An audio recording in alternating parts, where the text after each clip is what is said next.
Eighth Rose. Marvels of the Rosary. It would hardly be possible for me to put into words how much Our Lady thinks of the Holy Rosary, and of how she vastly prefers it to all devotions. Neither can I sufficiently express how highly she rewards those who work to preach the devotion, to establish it and spread it, nor on the other hand how firmly she punishes those who work against it. All during life, St. Dominic had nothing more at heart than to praise Our Lady, to preach her greatness, and to inspire everyone to honor her by saying her rosary. As a reward, he received countless graces from her. Exercising her great power as Queen of Heaven, she crowned his labors with many miracles and prodigies. Almighty God always granted him what he asked through Our Lady. The greatest honor of all was that she helped him crush the Albigensian heresy and made him the founder and patriarch of a great religious order. As for Blessed Alan de la Roche, who restored the devotion to the Rosary, he received many privileges from Our Lady. She graciously appeared to him several times to teach him how to work out his salvation, to become a good priest and perfect religious, and how to pattern himself on our Lord.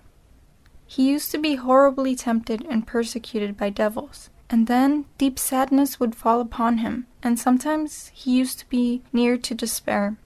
But Our Lady always comforted him by her sweet presence, which banished the clouds of darkness from his soul. She taught him how to say the Rosary, explaining its value and the fruits to be gained by it, and gave him a great and glorious privilege, the honor of being called her new spouse. As a token of her chaste love for him, she placed a ring upon his finger, and a necklace made of her own hair about his neck, and gave him a rosary. Father Tritem, Carthagena, and Martin of Navarre, both very learned men, and others as well, have spoken of him in the terms of the highest praise. Blessed Alan died at Sunol in Flanders, September 8, 1475, after having brought over 100,000 people into the confraternity. Blessed Thomas of St. John was well known for his sermons on the Most Holy Rosary, and the devil, jealous of the success he had with souls, tortured him so much that he fell ill and was sick so long that the doctors gave him up. One night, when he really thought he was dying, the devil appeared to him in the most horrible form imaginable. There was a picture of Our Lady near his bed. He looked at it and cried with all his heart and soul and strength, "Help me, save me, my sweet, sweet mother."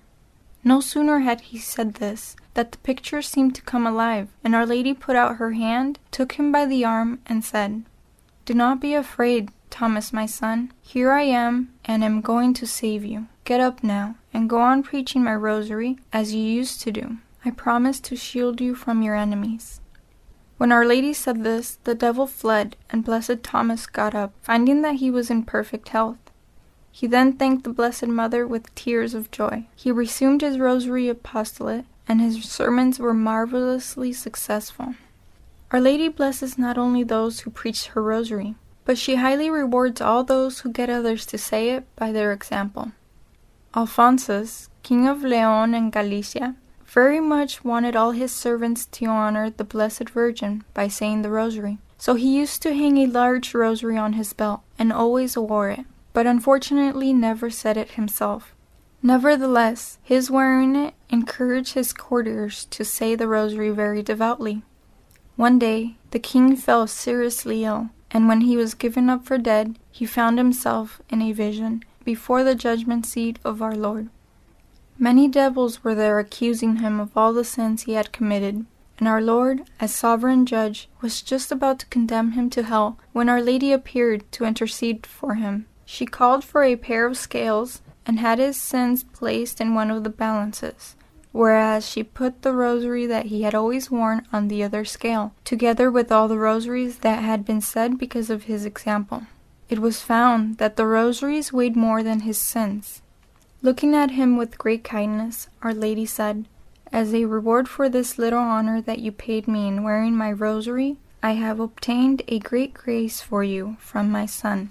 Your life will be spared for a few more years. See that you spend these years wisely and do penance."